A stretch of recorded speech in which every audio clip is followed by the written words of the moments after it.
Welcome to World Farmers Markets Coalition studio, the November studio today. We have special guests with us today. We're very excited and thank you so much for being here with us in your precious 90 minutes of your time. I'm going to start sharing screen and I'm gonna let Manuel and Julia continue to let people into the room. There are people continuing to come in. Okay. Greetings. My name is Robin Moon. I'm at the headquarters. I'm the head of strategy of World Farmers Markets Coalition. And those of you who come to our monthly studio, you've been interacting with me. You've been meeting with me monthly. Today, we have a very special panel to talk about. The title of the studio is The Role of Farmers Markets in Building Local Food Systems. And we have Nick Jacobs from IPES Food, that's International Panel of Experts in Sustainable Food Systems, and Adriano Campolina, Senior Policy Officer from UN FAO, and Richard McCarthy, our President of World Farmers Markets Coalition. Thank you so much for being here. Quickly, our community agreements. We do this every month. We literally represent the entire world. All of you represent your parts of the world, spending 90 minutes of precious time. So we will be present here and fully engaged with one another. And we are bound to have multiple viewpoints and sometimes maybe disagreements. We will welcome and honor multiple viewpoints, and we will hold our judgments and disagreements, which are natural, softly, and we will be communicating about it.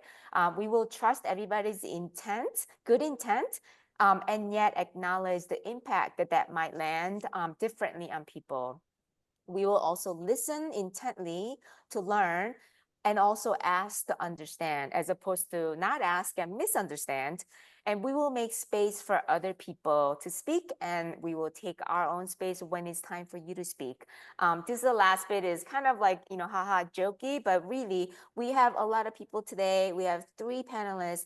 I encourage all of you to think in sentences, as in briefly, not paragraphs.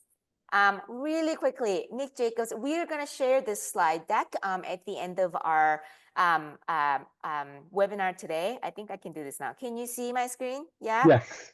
Okay, perfect. Thank you. So I'm not going to read through their bios, and I even had to shorten everybody's bio here, which doesn't really do justice to all that they do. Nick is a specialist in agri-food, trade, and development policy, and he has a background in media, communications, and political research. And he serves right now as a director of IPES Food. He has degrees from in modern languages and globalization and development. He's here to share with us the IPES Food perspective and their work. Adriano Campolina, by now, our old friend of the coalition. He's an agronomist hailing from Brazil, his home country, specializing in strengthening smallholder sustainable farming, promoting food security and poverty eradication and the right to food and equitable land tenure. That's a long list. And he has been with FAO since 2019. And right now, he has been the coordinator leading the effort for the Rural Transformation and Gender Equality Division. Welcome, Adriano, and great photo. And Richard McCarthy, he's the president of the World Farmers Markets Coalition. He's also the co-founder, along with Carmelo Troccoli here, of the coalition. He's the founder and former director of Market Umbrella and his Crescent City Farmers Market, multiple locations in New Orleans. And he has done decades of work in small holding and local food systems and farmers markets management. And he has also been part of Slow Food USA, Slow Food International. Right now, he's the board member of Slow Food International, and he was a former executive director for Slow Food USA. Again, all 3 bios we will share with you later. I think I'm gonna just go straight into go to Nick. Nick, please take away with your portion of the presentation, please. Thanks very much, Robin. I hope you can all hear me okay. Yes, we can hear you perfectly. Excellent. So thanks very much for having me here today. As Robin mentioned, I work for the International Panel of Experts on Sustainable Food Systems. And today I'm going to be talking about the findings of a report that we released in July of this year. The report's called Food from Somewhere, Building Food Security and Resilience Through Territorial Markets.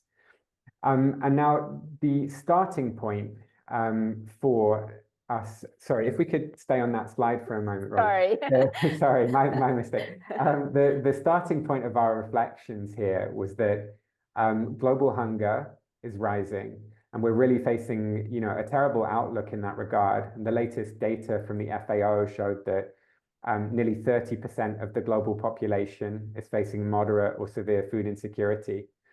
And we need to take stock of the fact that this is the result of nearly a decade now of stagnation and actually reversal of progress on world hunger, with a particularly rapid rise in hunger and food insecurity since 2021, with the impacts of the pandemic, the Russian invasion of Ukraine, and the many climate shocks that we're seeing all over the world that are threatening people's lives and also decimating farmland, as we saw most recently in the Valencia region of Spain. So what's become very clear over the last couple of years is that our global food systems are highly exposed to volatile markets and a range of shocks. And so what we're asking in this report is, given this turbulence, given these crises, what kinds of food systems, what kind of food supply chains and markets can deliver food security and resilience and help to fulfill the right to food. So if we could move to the next slide now. Thank you very much. Before asking, which markets and which supply chains can get us to a resilient food system, I think it's important to explain and agree on what we mean by resilience. And if we can't agree on it, at least for each actor in this debate to be clear on what their assumptions are. And in this report, we spend quite a lot of time really conceptualizing food system resilience. And we advance a pretty comprehensive vision of what makes food systems resilient, building on a lot of the latest thinking in this area. In the report, we look at 10 different criteria of food system resilience grouped under these key categories that you see here. So first of all, if we could stay on that slide, the resilient livelihoods, communities, and cultures. So under this cluster, we're looking at resilience attributes like autonomy and agency. We're looking at the diversity of producer livelihoods. We're looking at factors like social cohesion and the strength of local food cultures. Also equity and access, which are really important outcomes in of themselves, but are also part of this broader growing conceptualization of food system resilience. Then resilient environments is also really key. And here we're talking about things like ecological integrity, biodiversity. And then on the right, maybe the more classic definitional qualities of resilience to do with weathering and adapting to shocks. So here we're looking at specific attributes like the flexibility within the food system, the redundancy or spare capacity that it has, connectivity between actors, and preparedness for shocks. And then a final cross-cutting element is the adequacy of resources that you see at the bottom there. So clearly, these are not things that food systems are delivering right now. What we're talking about here is a version of food system resilience where we're not just preserving what's harmful now, we're building back better. We're trying to come out the other side of shocks and stresses, able to provide sufficient, appropriate food for all. And this is clearly about, having these multi-dimensional, multi-level response capacities. And that's why we're talking about things like autonomy and agency that you might not see in some more limited definitions of resilience that are out there. So if we move forward to the next slide, sticking with definitions for a moment, I know the audience here today is obviously has huge expertise on farmers markets and public markets, and that's a big part of what we're talking about in this report. But we look a bit more broadly at territorial markets as a whole and how they contribute to food security and resilience. And what we mean by that is really the whole breadth of markets and supply chains that are largely or fully outside of corporate controlled global value chains and commodity markets. Within this categorization, public markets are the most significant channel, and within that, farmers' markets are a really important subset.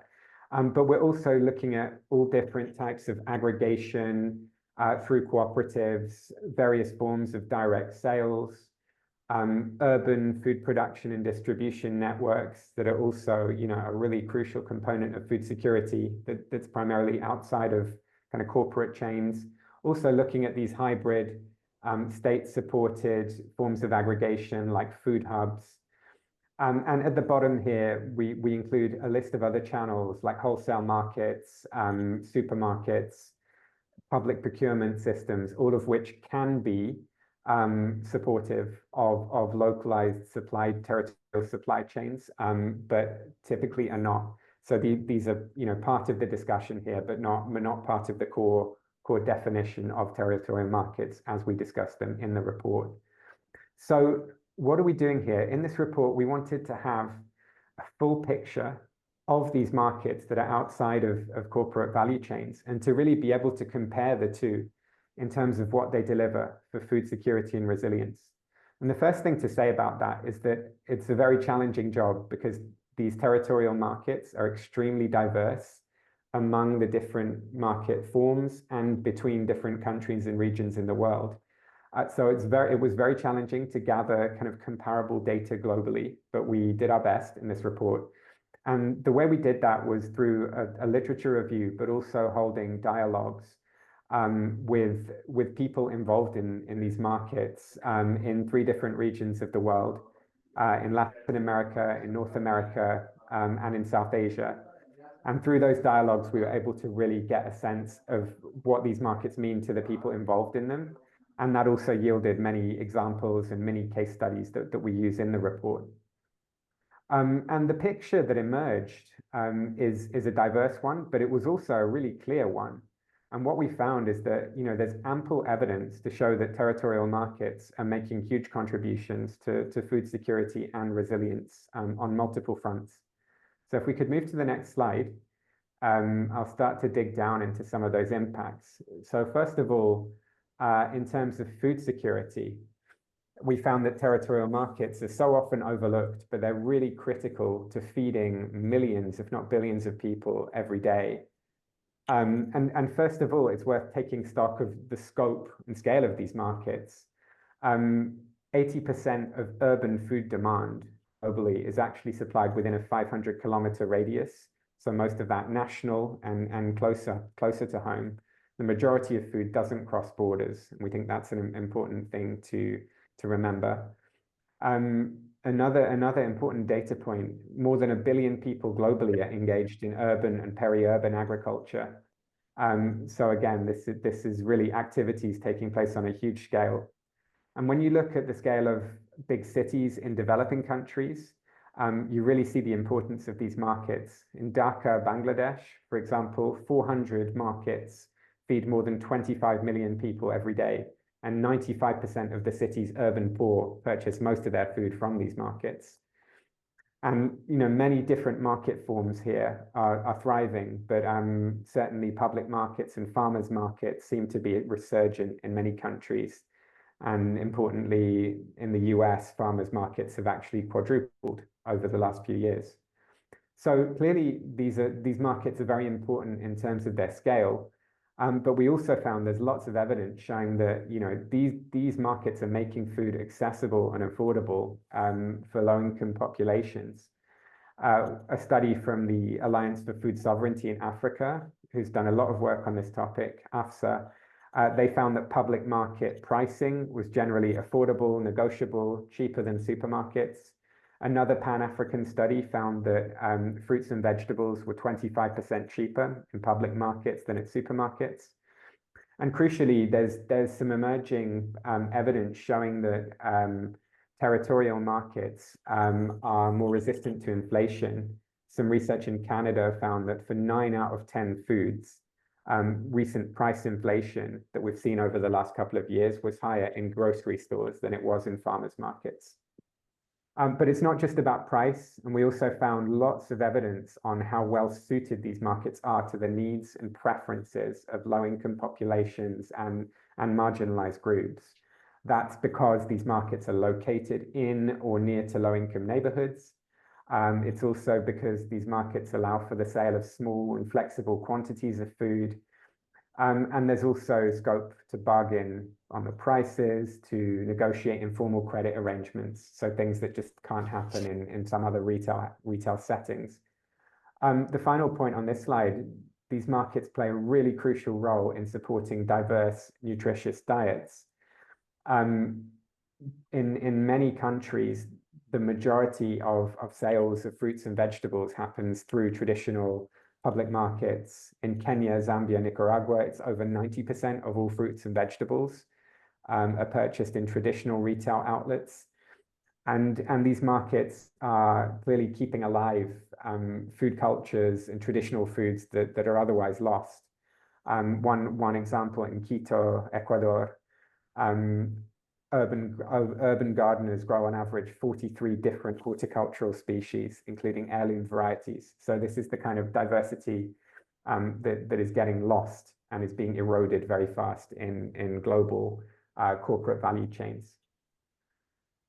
So if we can move to the next slide, let's take a look at the contributions now to resilience.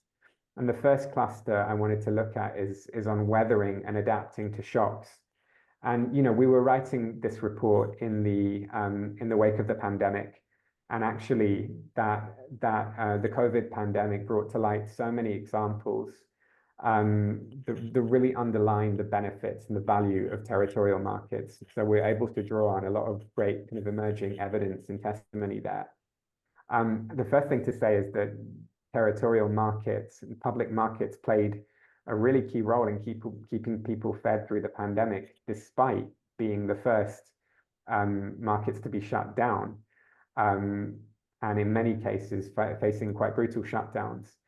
But there's plenty of evidence on how these markets were able to quickly restart and reorganize, drawing on the strong relationships they're based on.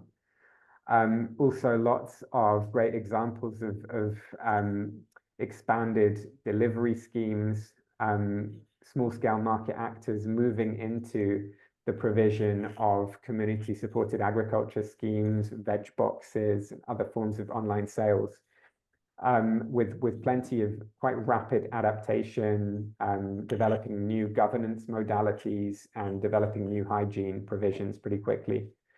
Perhaps, more surprisingly here, we found really great evidence on how important these markets and these market actors were in providing emergency relief and actually working hand in hand with governments on various levels to do this.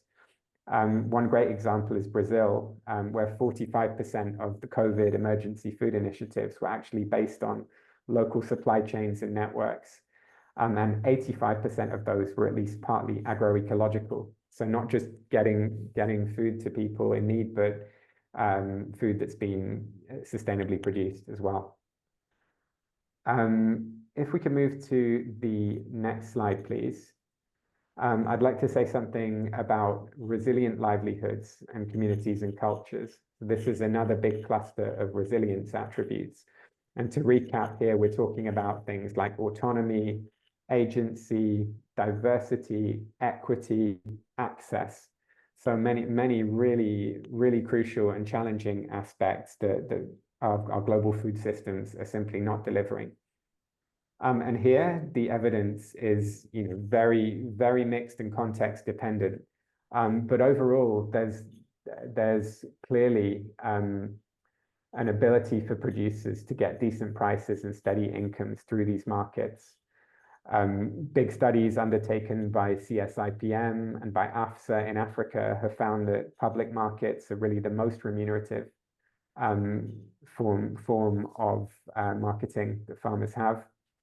The dialogues conducted by IPES Food confirm this.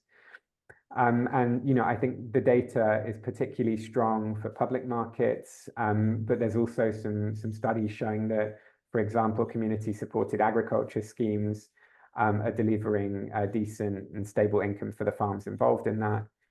And of course, high potential for income to be boosted through emerging ways of aggregating production in more remote areas and selling through online sales to buyer cooperatives. And we found plenty of examples of these kind of nascent schemes that are really having a benefit for incomes. If we could stay with the slide we were on. I'm so sorry, that wasn't intentional. I'm sorry. No problem. Yeah. And you know, the income and price benefits reflect the fact that farmers are able to derive better margins in these markets, quite simply. One example we looked at in Thailand, green farmers markets offer producers higher margins than they get from big retailers and account for some 60 to 80% of their income. It also reflects the fact that producers have more autonomy in these systems, so more autonomy over when to plant their crops and when to harvest them. Decisions that allow them to allow the people who know their systems best to make the most of them economically. It also reflects the fact that within territorial supply chains and markets, producers are able to diversify and spread their risk. And quite often people selling into territorial markets are selling to multiple types of territorial markets through weekly markets and online platforms, farm gate sales, kiosks. And one study from the FAO looking in 12 different countries found that agroecological producers who are typically associated with these markets are generally selling through 20 different market channels. So that diversification is supported, facilitated through territorial markets. Last but not least, resilient environments. And here, I think it's already clear that the shorter supply chains serving public markets and territorial markets are able to deliver a number of environmental benefits in the shape of, you know, reduced food miles. There's also many other environmental benefits associated with territorial markets, particularly the fact that these markets provide an outlet for this diversity of produce, which means that farmers can farm in a diverse, sustainable way, in a way that boosts biodiversity. It means that they can grow underutilized crops that have high soil benefits, nutritional benefits, and we see a high variety of unprocessed foods that are available through these markets as well, as a result of, you know, this diversity of produce. The final point here, these markets also bring benefits for environmental resilience, because they're the main way in which diverse indigenous seeds are exchanged. So, you know, these are multifunctional markets. They're not just about buying and selling produce. They also allow for these kind of exchanges of seeds and many other community functions. So if we can move to the next and final slide, or penultimate slide rather, what are the conclusions that we took away? Clearly, territorial markets are making a huge contribution to keeping people fed in a global context of rising food insecurity, rising threats and shocks. It's also clear that these markets are delivering multiple co-benefits and that we should be building around them as a basis for food security and resilience. However, our analysis also showed that, you know, these benefits are not systematic. We don't see them everywhere in all instances, and they can't be taken for granted. And actually, these markets are facing a number of challenges and obstacles. And I won't go into lots of detail here, but, you know, many of these obstacles are a result of food system policies and incentives that are simply skewed towards large-scale export agriculture and global commodity trade, and provide insufficient support for localized territorial markets. To give a couple of examples, we're talking here about policies like agricultural subsidies that go primarily to large-scale farms. We're talking about trade and investment agreements that undermine local food systems. We're talking about infrastructure policies that are focused on ports and highways and exports, while failing to invest in basic clean water, sanitation, and storage facilities for local territorial markets. Another obstacle is not just the lack of investment, but actually policies that actively persecute and close down spaces for territorial markets. And this persecution and violence has especially been seen against informal markets and street vendors. Another risk and obstacle here is that the benefits of these markets can be captured by powerful actors who can co-opt traditional markets by powerful partners. And even if we look at public procurement, this is an area that has huge potential to support territorial markets. But all too often we see public procurement protocols that exclude local small-scale production. And perhaps most importantly of all, we see narratives that continue to discredit territorial markets, narratives that portray these local markets as unhygienic, as old-fashioned, alternatively, narratives that portray these markets as just a niche for middle-class consumers. So the truth is clearly very different to that. It's clearly a much more complex picture. But these narratives are incredibly harmful and really discredit territorial markets and keep them in a subordinate position, certainly in the minds of many decision makers. So what are the solutions here? The slide that you see in front of you recaps the key recommendations that we make in this report. And first and foremost, I think beyond these specific recommendations, what needs to happen is that we collectively need to rehabilitate these markets. We need to understand their benefits. We need to say it clearly, and we need to stop neglecting them in public policy. That means acknowledging and addressing the challenges in these markets, but avoiding the harmful generalizations and harmful narratives that discredit them. In the report, we make a number of specific recommendations in terms of realigning public policy with these markets. Some of these are sort of what we might call low-hanging fruit. For example, relocalizing public procurement and state purchasing schemes.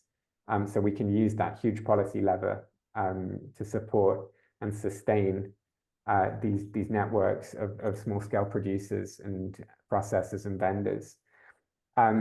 Another low-hanging fruit is to link social policies to these markets through food vouchers, food stamp schemes, for example. There's also, much heavier lifting to be done. We need to shift the fundamental incentives in our food system. And that means taking a completely different approach to infrastructure and territorial development and resilience planning.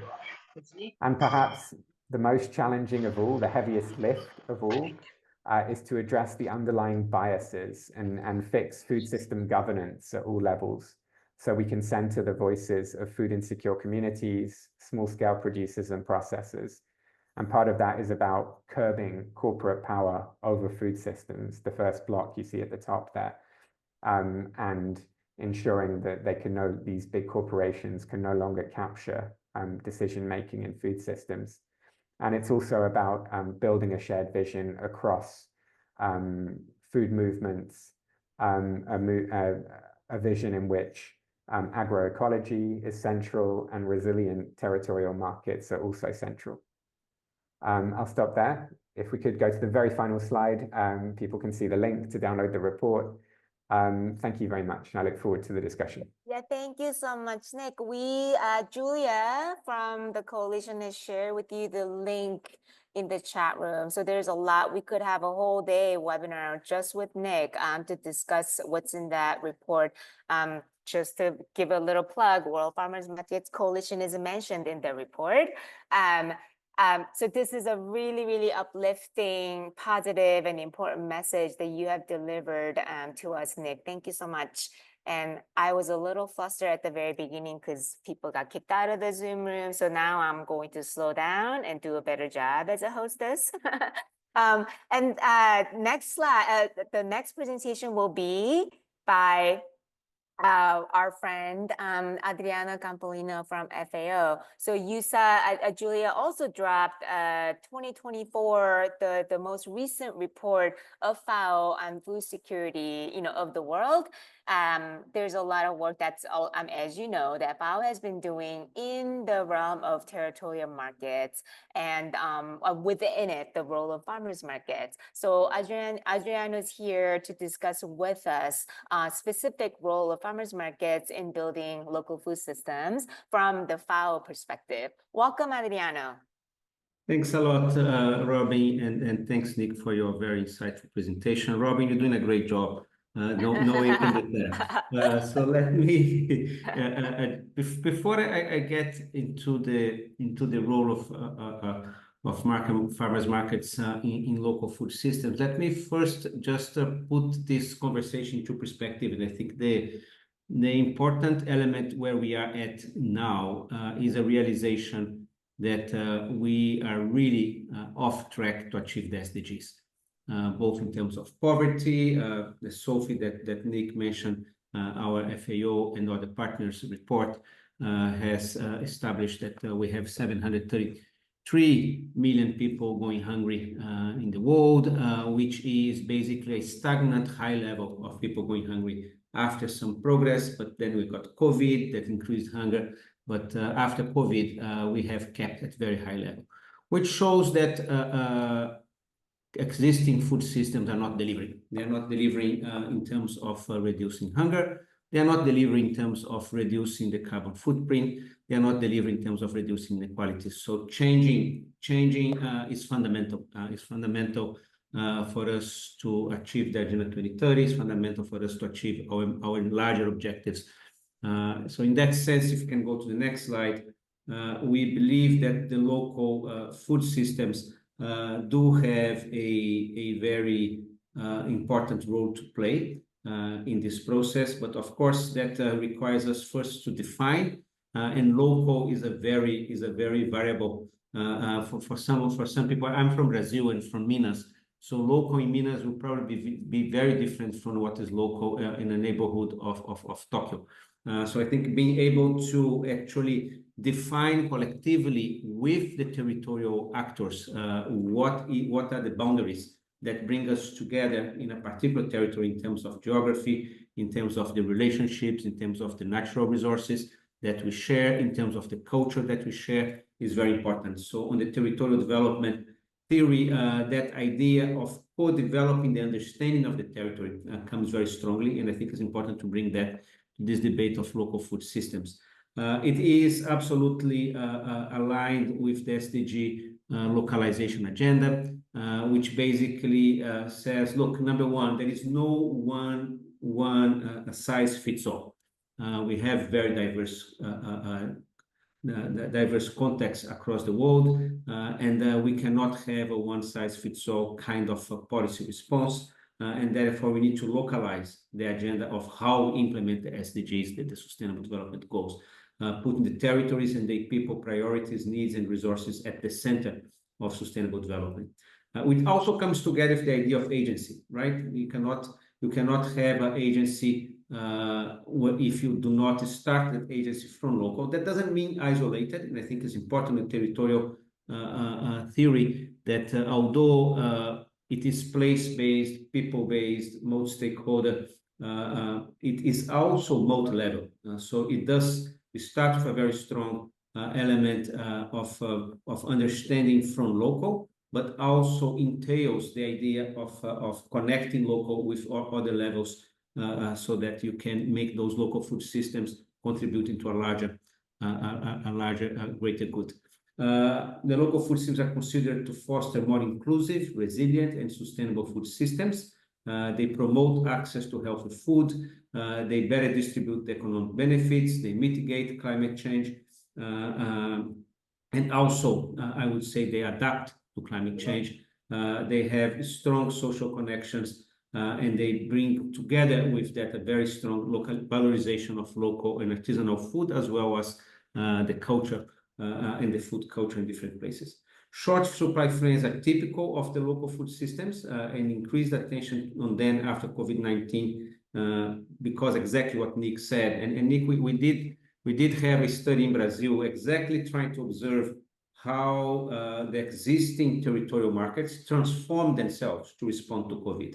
After a very tough beginning with the closure of public spaces, how actually those local food systems were able to very fast reorganize the way they operate, reorganize the way they actually reached up to farmers and to consumers, and actually some of them transformed quite substantially.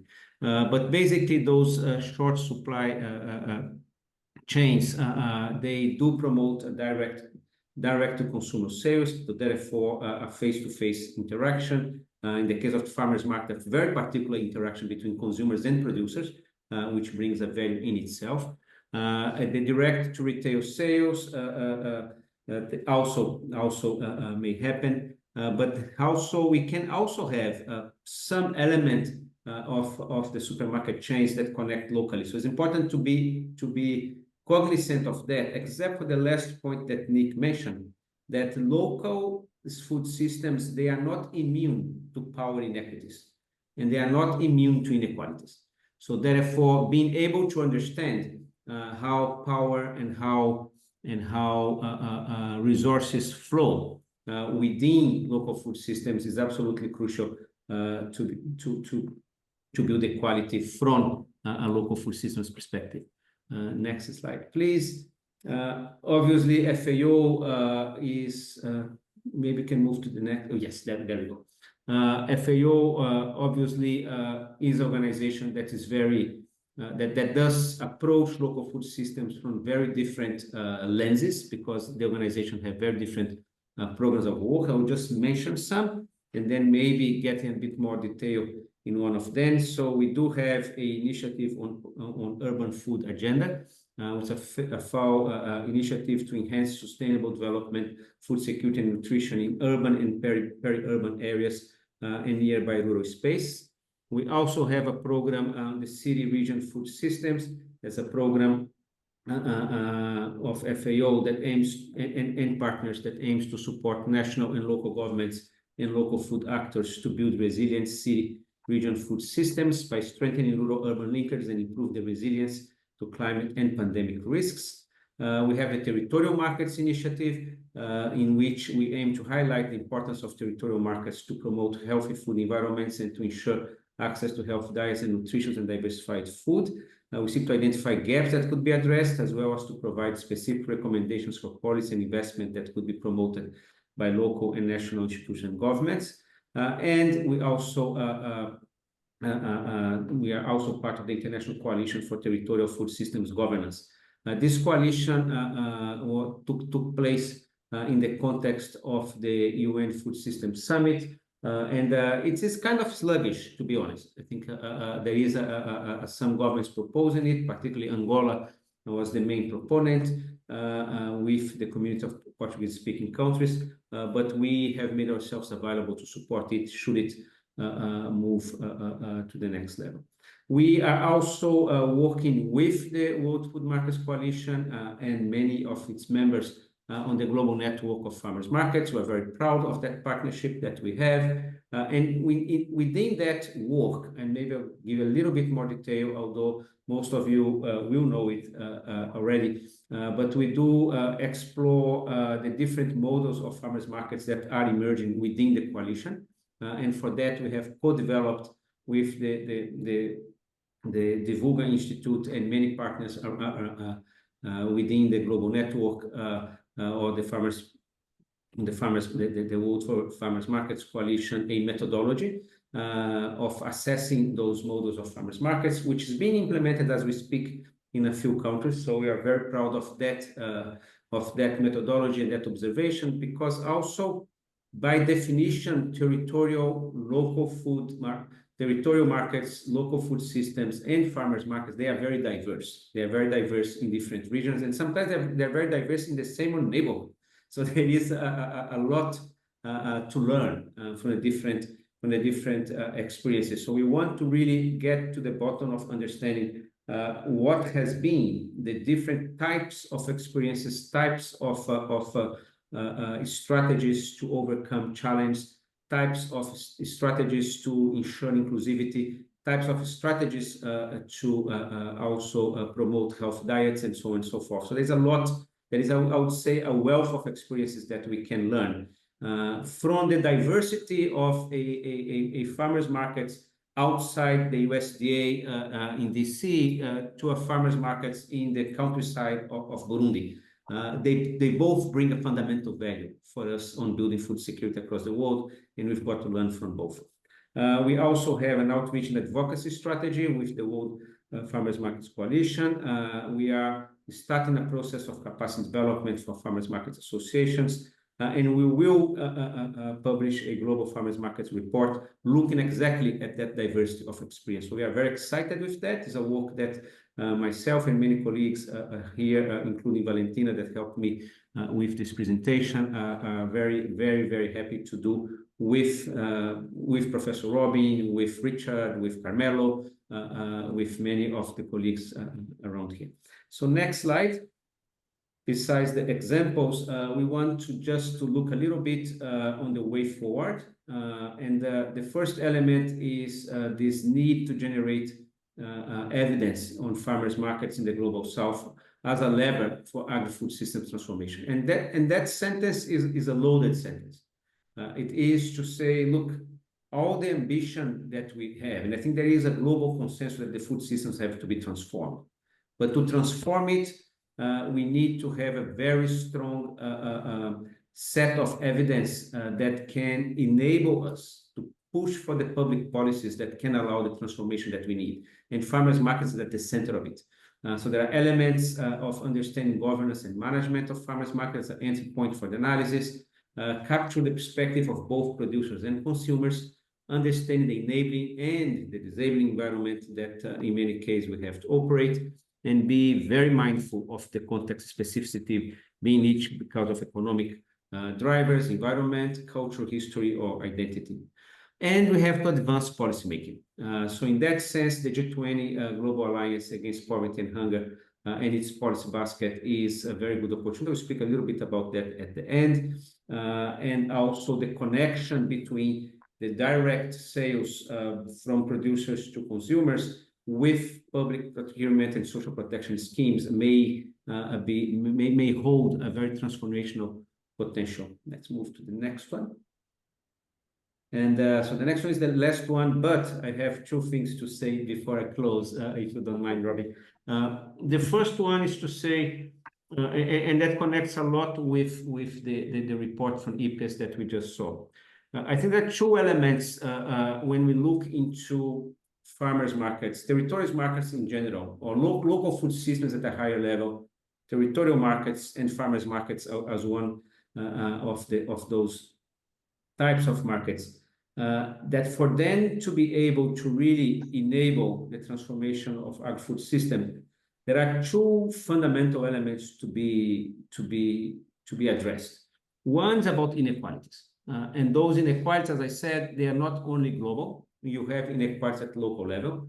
You have the local landlord. You may have the owner of the local supermarket. You can have the owner of the local transportation that will enable or disable more equity. So understanding inequalities and addressing inequalities for public policies. And I think that's a crucial element to look what are the fundamental public policies that can address inequalities at local and at other levels. And I think Anik mentioned many of them, so I will not repeat, but there is one that I want to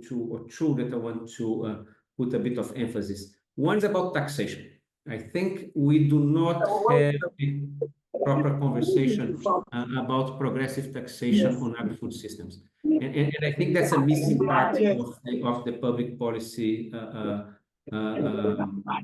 portfolio that we look at. And I'm sorry, I think there is a little bit of a background coming in. Everybody, yeah, I think I'm not able to mute you. Can everybody mute themselves? Thank you. Sorry about that. No problem. Hold on. So one is Sorry, colleagues. I hope you can hear me. So one is about taxation. I think it's absolutely fundamental. Another one is a stronger set of public policies to curb corporate power, and we have to go back a lot into the vast experience of antitrust, anti-monopoly, anti-oligopoly policies, because food system became so concentrated that we need to go back into implementation of very effective policy on that. So I just want to put those two on top of the many that Nick has mentioned. And the second element that I think those local food systems have to address in order to be transformational is about power inequities. And in that sense, collective action becomes absolutely crucial. And collective action in local food systems, I think, entails a number of elements. There is one element of the collective action of farmers as they organize themselves. There's also another element of collective action of consumers. And there is another interesting element of a collective action between two different constituencies when you get producers and consumers into a very interesting dialogue that can be very transformational, as you can look for what is the level of mutual benefit that we can bring together through farmers markets in terms of ensuring healthy diets in one hand and ensuring adequate remuneration in the other hand, and therefore together building sustainability. So I think that idea of collective action to address power inequities for me is quite crucial, and those local food systems, they do create a very strong entry point for building things differently. So thank you very much, and I hope I kept myself within the time that was assigned. Thank you so much. And this last slide is actually an extremely important statement. Local food systems do not mean just local food systems, locally working. It means collective action at the global, national, and local level. And that is what the FAO and your team, Adriano, has been working on and continues to work on. Thank you. And I really hope that we will have enough time to address your questions. I know you have a lot of thoughts right now. I'm going to go to the next slide to give it to Richard McCarthy, who now will talk about what about the local food system? What are we doing? What the coalition has been doing on the ground. Richard, take it away, please. Thank you, Robin. And are you giving me the ability to move my slides? Wonderful. Yeah. Okay. Great. We are thrilled to be partnering with Adriano and his team at FAO in order to elevate the role of farmers markets.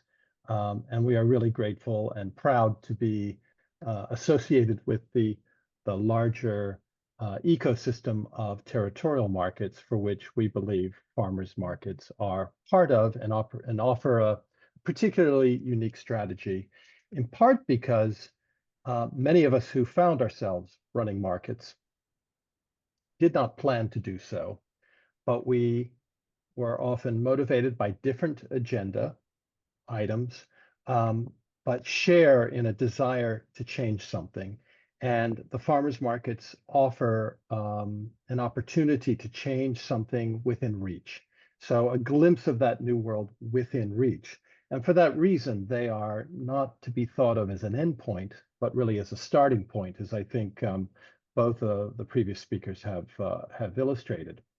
What I want to quickly describe are the things that farmers markets need, which may echo some of the points that have been said, but maybe provide a vantage point from below.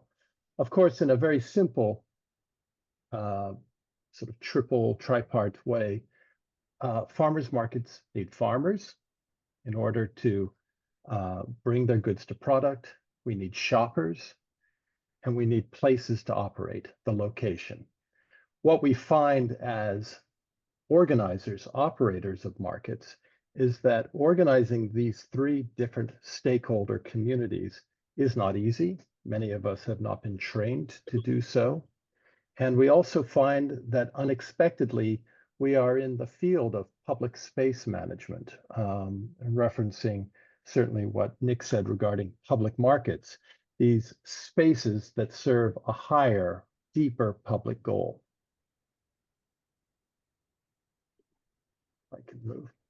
So beyond the mechanics of meeting farmers, consumers, and places to operate, it is really important that we as market organizers are able to express and to explore and develop a much broader mission of why we are there. This is really important to communicate to local competent authorities, to national authorities, that our mission is much larger than what they see on the given car park or street that's been closed down for the day. We need a regulatory environment that is supportive, or to use language that I've seen in the Q&A and I've seen Nick describe, we need to be operating legally. We do thrive in the fact that we operate in this wonderful space between formal and informal. However, we do need a safe, predictable regulatory environment so that the farmers can take the risk to come to town, to come to a neighborhood, to come to a regular location. We need to be operating within a zone of security rather than to be hassled every single week. And this is on food handling, hygiene, zoning, permits, and so forth. We also need to develop tools to measure what we think success is. If success was simply the volume of produce that moves through these markets, well, maybe we would look at other mechanisms that are more successful in moving high volume through markets, which means that we need to look at the social component, the learning, the ecological footprint, all of these other measures that are indicative to what we know as operators to be successful markets. We need staffing. One of the misnomers of this perception that we are an adorable niche is that these are volunteer operations. It is true, and it is a great testament to the public support for farmers markets as one type of territorial market that we do have volunteers. But heavens, it takes so much more than volunteer time to sustain these over a long period of time. So we need staff to conduct the evaluation of the food handling in the market, assigning spaces, controlling the crowd to make sure that it's a safe place to operate. But we also need the kind of staffing that is able to voice the market is much larger than the activities that occur on the day. In short, we need to be able to express a vision that the markets are platforms for learning. They are a gateway for multifunctional, diversified agriculture that gives, as Adriano described, the kind of autonomy that we have over our food choices. And therefore, in short, we need capacity. We need to really build the capacity and invest in the capacity of markets. Now, what we are doing as our global coalition, operating in more than 60 countries, is we are trying to build this capacity by sharing what works. This is embedded in the Farmers Market Academy, the WorldFMC Academy, which these studios are a part of. We tried to build capacity in specific places on the ground, collaborating with Siam Bari. We are working in 5 Mediterranean and African countries to build farmers markets where they did not exist, these new farmers markets where they did not exist, networks where markets exist, but they're disconnected, which means everyone's reinventing the wheel on their own. We need to build our strength as a coherent strategy. And where market networks exist, but still national policies, local policies, subnational policies are not supported for the development of markets, we need to build a stronger voice. We also, as a network, as a coalition, we communicate the value that farmers markets exist. They exist for a purpose, that they are a coherent strategy. And we do this through campaigns, and we're very excited in 2025 to collaborate with FAO to launch a campaign that'll have 3 big points on the calendar of farmers markets counting, how they count for farmers, for biodiversity, and for shoppers. And we will actually be counting, building the skill set within farmers markets to evaluate their impact. And then, of course, as I see who is on here and seeing faces and names that I recognize, this happens digitally. It also excitedly happens in person, is that we are building a global community of practice, enabling the peer-to-peer learning so that we can learn from one another. Now, in terms of what we do in specific places, it's not what we as the coalition do, it's what our network is doing, the incredible inventiveness and expertise on the ground. And I think of, in particular, I know that, Nick, you mentioned the extraordinary network of wet markets, of territorial markets in Dhaka, Bangladesh. Well, the extraordinary thing is the level of chaos and distrust, the difficulty of getting food into a mega city like Dhaka with 20 million people. There is high levels of distrust about the food sourcing, about the safety of food. And there was a real driver collaborating with the FAO office in Dhaka to develop new farmers markets. And I think what's interesting about this effort, which has been extraordinarily successful to develop more than 15 markets in 1 year, is that this was led by a public health advocacy organization working for a Better Bangladesh Trust. So not a farmer organization, not one with deep farmer roots, but one that is developing these roots, developing this multifaceted strategy, and in particular, to build support from the ward councillors and the mayors of Dhaka, as exhibited in the photo here. On opening day, it's so important to be able to get all the different stakeholders or barriers to growth there to see and witness the value of a farmer's market. In Uganda, our colleague Bone with HealthBridge in Uganda is doing an extraordinary job networking with the local municipality to reevaluate the importance of the traditional territorial markets, which have, of course, weak governance, unclear governance, and are perhaps the place to establish a farmers market group within existing markets. This is a strategy that our colleagues in Croatia have utilized in Zagreb to make sure that there are vendors in the market who are clearly identified as farmers who are part of a recognized group of direct marketers utilizing those PGS strategies. This is, I think, particularly important because so many territorial markets exist, but they've been undercapitalized. The transparency in those markets is not very clear. The intrusion of global goods in these markets helps to blur lines.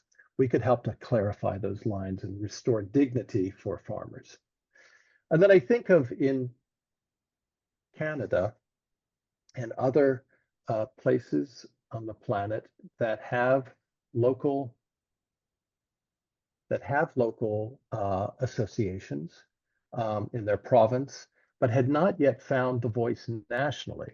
We were very excited that the Canadian farmers markets organized as a national voice in order to extend programs that have been very successful in local provinces, most particularly, Adriana, with regard to the social protection system of farmers market nutrition programs, is how to do this maybe nationally.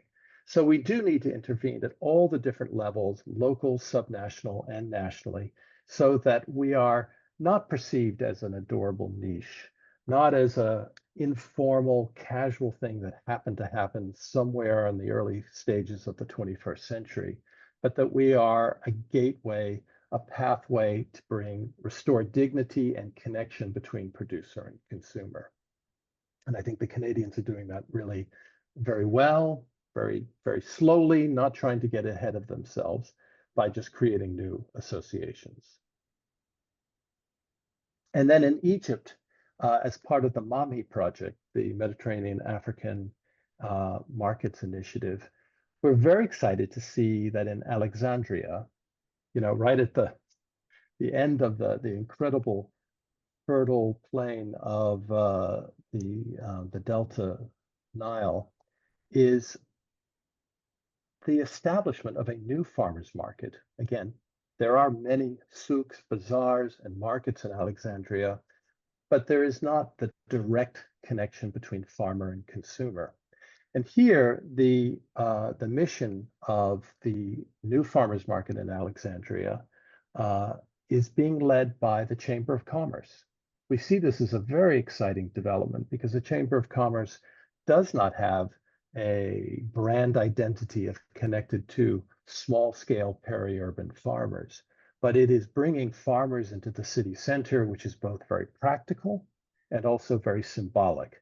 So as to fulfill the goal, the mission of this new market to bring food from land to hand, this represents a very exciting potential to broaden our idea of who the potential allies are for the development of markets. And as with this Farmers Market Count campaign that we'll be launching in 2025 with FAO, we do what we do, which is to coalesce. We are the World Farmers Markets Coalition, very excited to coalesce more and more allies so that we can recognize this as a strategy in line with our belief that we are public markets, a very public strategy that we can regain greater control over our food system in the face of higher concentration of food by corporate forces. Instead, we at the local and most importantly, territorial level between urban and rural can rebuild ideas about our food so that the farmers market is not a competitive singular strategy. It is a gateway to open up many other doors that are territorial. And I think with that, I will stop and hand the reins back to Robin to keep us going. It's okay. Conversation. Thank you so much. I'm going to take 2 seconds to spotlight our speakers. Give me 1 second. Spotlight. Where's Nick? Here's Nick. Okay. So many questions, and I know there are questions from the audience, and I wrote so many questions that I prepared to ask you, but I think we have 22 minutes and we want to honor the questions coming from the audience. So I'm going to ask one question. I think I'm going to say something very important, and the question will go to Nick. Before I get there, Julia just dropped a couple of links to our coalition's websites to illustrate what Richard had just mentioned as big part of what we do. So, please check it out. And while you're there, also, sign up to subscribe to our newsletters. And I think Manuel's also asking for your emails, your permission to add you to our newsletter so you can hear about what we do all the time. The podcast of iPass Food, I'm going to quote Raj Patel, and I'm going to also drop if I have another hand, I'm going to drop the quote that I'm going to read now. So he talks about the food systems as we know it, as something that's been established and that is like the truth, but it's really a narrative. So I'm gonna read the quote. The food is, the food system versus supply chain. So that food is grown on the farms, goes to the processor, ends up in supermarkets, and I buy it. That is just a supply chain. That is not the food systems. And I know a lot of us talk about that as like, oh, I understand the food system. That's like the whole production to distribution cycle. No, he says, food system is the way the society has made normal certain ways of growing in certain places by certain people or certain kinds of technology, and has made normal, I'm going to quote that, also the way that starts from the land, that ends up in animal, then ends up on your plate, and then in your diet. That seems perfectly reasonable and normal right now. So food system, in other words, is not how the pipeline looks, but it's the mechanics that made the pipeline normalized. So I think it's a really, really important point for us to ponder. This is, one of those narratives or mental model that we have. And I think across the political parties, we all somehow bought into this narrative. We need an industrialized food system to feed the world population. We must have it. There's no way for us to fight it. Nick, what do you think? Do we really need this is a big question. Do we really need the industrialized food system to feed the world population? I think my answer to that will be obvious based on my presentation. I don't think that we do, and certainly not in the form it looks like now. But I think thank you for highlighting that quote from one of our panel members, Raj Patel. And I think it's an important point there, and what he's getting at is that the food system is really the mechanics, the dynamics, the power relations that are determining what the supply chains look like, right?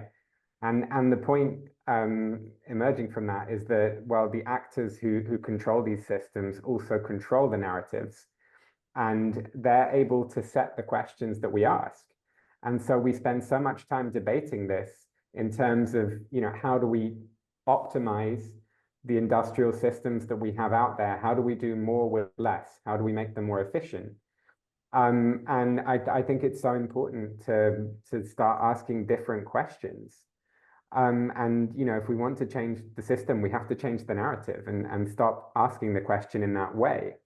And that means, first of all, we have to make clear that industrial agriculture is not feeding the world right now. We have very high rates of hunger. It's not feeding people well. We have high rates of malnutrition, micronutrient deficiency, etc., and rising consumption of ultra-processed foods. And actually, there are other systems, other production systems, other marketing systems that can, with the right support, feed the world. So I think, the question we need to be asking is whether, how do we redesign food systems, right? Not how do we make this industrial system better so it can feed us. We want to be looking at it in a completely different way. And yeah, I think the quote that you gave, Robin, really sums that up, that we're too often focused on the supply chain we have now, and we think we're talking about the system, but we're not really. And actually, if we look at the whole system, we realize there are huge untapped possibilities.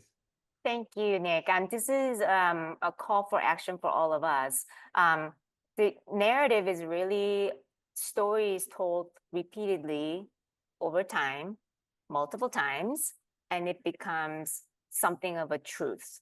We need to change. That's on us. We need to change that narrative. And organizations like iPad's Food is creating the evidence and sharing with us. And then the work that FAO is doing is really to bring national, international, national, territorial, local systems together to work together. And then there are grassroots organizations like World Farmers Markets Coalition that carry on to really change the narrative. I cannot emphasize enough how important this is, that we do not believe the narrative that dominates the current conversation, and change that. With that, okay, now 17 minutes. I hope you appreciate how hard my job is to moderate all these questions. Okay, I think this question might need to go to Adriano. There's one first question I'm going to address from the Q&A box here from Canada, Northeast Canada. Do we have some salient examples of regional, state, provincial, or even national policies that directly support territorial markets? Thanks a lot for the question. Just to make our life more difficult, moderator, I just want to say one sentence about the question you posed to me, which is about changing the narrative. And I would say we cannot live with the current industrial food system. Right. It has a $10 trillion of hidden costs, environmental, social, and economic. So it's not that we, I think we have to change the question. It's not that whether we can feed the world without it, is can we live with it? And we cannot. And I think we have a great consensus of the need to transform that, and that needs all of us to be engaged. Having said that, thanks for the question. And looks like it was rehearsed, because I want to respond the question by talking about the Global Alliance Against Hunger and Poverty that was launched the day before yesterday in Rio, and the FAO is going to host it here. I put the link for you guys in the chat, because it is this very link has a summary of what is the policy basket. In the policy basket, you will see, I can even project that it for you if the moderator allows me. But basically, it is a collection of policies that we have enough evidence that they are effective to transform food systems and to make sure that we have that we fight hunger and poverty. One of them is the promotion of short value chains that FAO has drafted, and within that we have territorial and farmers markets. So there are plenty of examples of policies to promote territorial and local food markets, territorial markets, and farmers markets. But before I get there, please do look at the website I shared with you, because it allows you to see what every single member of the Alliance have committed to, and there are 82 counts and 66 organizations. You're going to see commitments, for instance, as the Italian commitment talks about farmers markets. The Inter-American Bank commitment talks about 25 billion investment on those policies. And you can see the policy basket. You can see what are the policies that are there, and you can start looking at where you work. How can you actually work to push those policies in your particular context? So please look at that. I think it's probably the biggest opportunity of policymaking that is coming in these days, and we should make the best possible use of it. So please do look into that, have fun, look at the policy basket, look at the commitments, and we will have to work together with the WFMC. And I'm glad that Carmelo and Richard are here, so we can really strategize how we're going to use this opportunity to promote more policies. But what are those policies? I think there are some fundamental ones. There are policies that enable the local food systems, the territorial and the farmers markets. And there is also policies that level the playing field.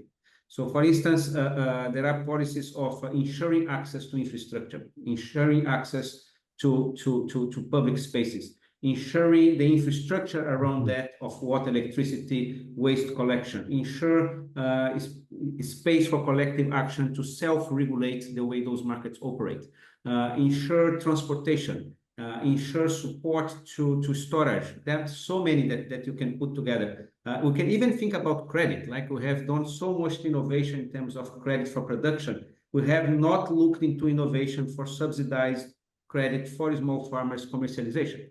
And we have not either looked enough into subsidies and credit for consumers. And of course, all we talk about here, all the speakers, of the interrelation between social protection, between school meals, between public procurement and territorial and farmers markets, which also opens up a Pandora. I'm from Brazil. I was part of the negotiation of the public procurement program, and we know how transformative it became. So I think there are plenty of policies out there that can be used, but you also have to look at the policies on the other side. Because if you try to enable here, but I like the scale figure, Nick, that you use. The problem is that one side of the scale is a lot larger and heavier than the other. So we will not rebalance that scale only by promoting farmers markets. You have to curb the other side. If you don't curb the other side, you're not going to make a dent on the inequality of the agri-food systems. And I think there comes hardcore, it's progressive taxation. It is about first providing transparency on market concentration, and therefore looking into measures to address market concentration. So I think there are many ways that you can look. Labeling. There is issues of taxation on ultra-processed foods. There are issues of labeling those ultra-processed foods. There's issues of public policies for education and information of nutritional education, and so on and so forth. So I think the policies, there are many, They are diverse, but I insist they have to be on both sides. They have to be on the side of empowering those kinds of initiatives that are transforming food systems and disempowering those ones that are concentrating power and making the agri-food system so unjust. Thank you so much. The link that you shared, Adriano, we will share all the links that are shared throughout this webinar in the slides that we're going to share at the end after the event is over. So thank you so much. Next question. I'm trying to sort of summarize the questions that are coming in and have all three of you briefly comments. So generally about the legislative and regulatory red tapes, so, that make that renders farmers market illegal or very difficult to, put on and open. And I'm also going to add, so these are the conversations of, barriers for farmers markets. So another barrier that, we have seen for a long time in the US, and I think it's not gone yet, is that farmers markets is too expensive. It's first, upper class people. Or, now we're seeing that in other places where we're trying to create farmers markets, this farmers markets for, expats. This is not in my neighborhood. This is not for me. So that is another narrative. And there are reasons for this narrative. But, so that's one of the, not a hard barrier, like a legislative, regulatory. So that's a barrier. So I want to ask all three of you, whichever order you want to go, what do you see as the biggest barrier for farmers markets to exist and thrive? And this is a key question. What can you do from where you are? So FAO, IPES Food, and World Farmers Market Coalition. Who would like to go first? You have 2 minutes each. What do you think is the biggest barrier, single biggest barrier you can think of for farmers markets to grow and thrive? And what can you do from where you sit? I can start just to break the ice.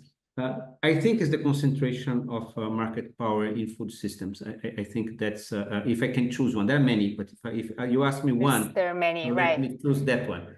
I think that's where it creates such an economic barrier in terms of how it operates, and it has such an intrinsic power to exclude people by the very fast growth of huge supermarket chains, the way they operate, the way they do squeeze the prices. So I think there's a fundamental element that we need to, on a more strategic long-term perspective, I think for us to make sure that we protect the role that local markets already have in the country, in the global south particularly, and to make sure that they do not become what happens in other countries. Because like the country gave an example of farmers markets being a niche market, is where you probably have the biggest concentration of market power in the food system. So I think we've got to address that. And to address that, I believe we all have to do different work. So for instance, I work for a UN agency, right? So it's a knowledge agency, it's a members agency. So what can I do here? Not much. But one thing I can definitely do is to give visibility to it. So when FAO puts out its number of how many people went hungry every year, it's front page everywhere. I hope we'll be able to put out numbers on what's the measurement of market power concentration, how is it evolving. We've got to give visibility to those things. If you make them visible, then the ability of other people, such as the Farmers Markets Coalition, to promote collective action to address it, will strengthen your struggle, right? So different stakeholders play different roles. Our role is a role of providing technical support and to give evidence, scientific evidence for the issues that affect food systems. I think we have to broaden up that remit to bring those informations and evidence that are transformational to the forum. That would be my contribution. I hope it was 2 minutes. Sorry. Oh, thank you so much. So important. And you do way more than visibility, as we all know. And we appreciate your team, your existence so much. But visibility, like no other organization can FAO bring us. So yes, thank you. Who wants to go next? If I could just jump in quickly, Robin, I think from the vantage point of farmers market operators, we know that we face incredible regulatory hurdles to even operate, whether it is local permits and zoning and hygiene, or even to actually have access to space. We often feel that it's a miracle that we even exist. I think that though that may be true, we need to shed whatever timidity we have and be brave and bold and recognize that we are mitigating important risks for farmers to diversify and unleash themselves from the middlemen, from all the industrial steps that get products to market. It takes risk, so we need to own that we are there to mitigate that risk. It takes risks for consumers, especially vulnerable consumers, to change their patterns and reorganize their home life around what is in season and how to shop around what is in season, and how to link our efforts that may occur in the town square as part of a larger struggle. And in that regard, if we can be much more bold about the fact that we are a vantage point to food policies. We are, in essence, informal food policy councils in the market, and that we represent these different interests, and we need to be better at communicating that with greater courage and enthusiasm. Thanks so much. Nick? Yeah, Adriano already spoke about concentration of power, and absolutely agree with that. I was going to say that, but I'll go with something else. But something very related. Trade and investment agreements. We don't talk about it much right now because nothing much is happening at the WTO level, but bilateral and regional free trade agreements are still happening. And they continue to undermine and undercut local food producers. And within the next few months, we could see a big region-to-region trade agreement between the EU and Mercosur. There are many more such agreements happening around the world. That we can argue about the net economic benefits of these trade agreements, but what we do know is that they really undermine the livelihoods of small-scale food producers who simply can't produce on the same scale as the most competitive, multinationals and global producers who are going to be flooding markets. And if we're undermining local food producers, then we're also undermining markets and local markets, and they're really symbiotic. So that's a huge sort of evolving obstacle. In terms of what we can do as IPES Food, we have published on this topic. We're going to keep talking about it as much as we can. And in particular, I think the key thing is for groups like ours to really make farmers markets and make territorial markets part of the conversation in many of the other conversations we're having, wherever the energy is, whether it's about agroecology or about public procurement, and really making clear that this is, part of the same struggle for a just and sustainable food system. And maybe one final thing, we also published recently on a report called Plate to Planet, which reviewed the fantastic work being done by cities and regions around the world to build sustainable food policies at the urban municipal level very often. And these are, I think, the best examples we have of how to support farmers markets as part of an integrated strategy to get healthy, sustainable food for all. And so we'll keep shouting that from the rooftops, and I think eventually these pioneering policies will get the attention they deserve, and hopefully uptake from national governments as well. Thank you so much, Nick. This is a different report from Food From Somewhere. Can you drop the link in the chat?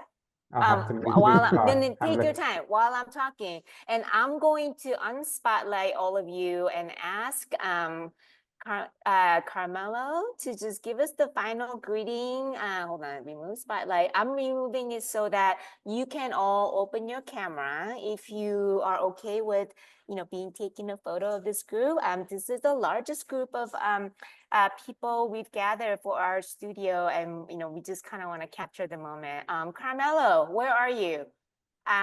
Would you like to I'm give us here, a little Robin. greeting? Hi. Hi, hello. Thank you very much. Thank you, Robin, for this excellent job. Let me thank also Manuel and Julia for their support. It was a great, excellent job from everybody. Just to thank Nick, Adriano, Richard for being with us today for this very interesting and important studios we have with the World Farmers Market Coalition. So, according with Nick, how the nutrition in the world is linked to local food. This was clear. We cannot work on the food security without growing local food system. Um, with Adriano, according with Adriano, to create local food system, we have to work globally, regionally, and locally. And this is what we try to do, and we are trying to do today. Farmers market, Richard said very well. It's not just a farmers market. They have an essential role.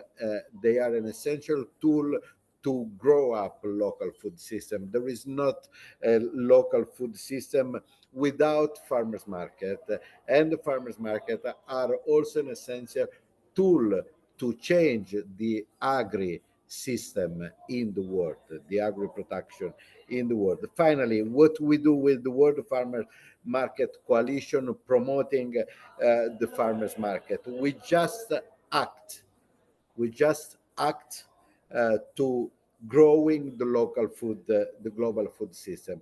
And please, Adriano, let me say, when you said we cannot do so much, the fact that in the Alliance Against Hunger, the fact that there are farmers market in the policies basket, this is thanks to the excellent work that you did, thanks to the excellent work that many people are doing, and let me say also because the World Farmers Market Coalition is on the stage.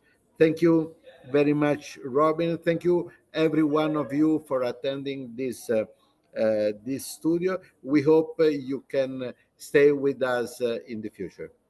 Thank you so much, Carmelo. Thank you for being here, everybody. Thank you, every one of you, and be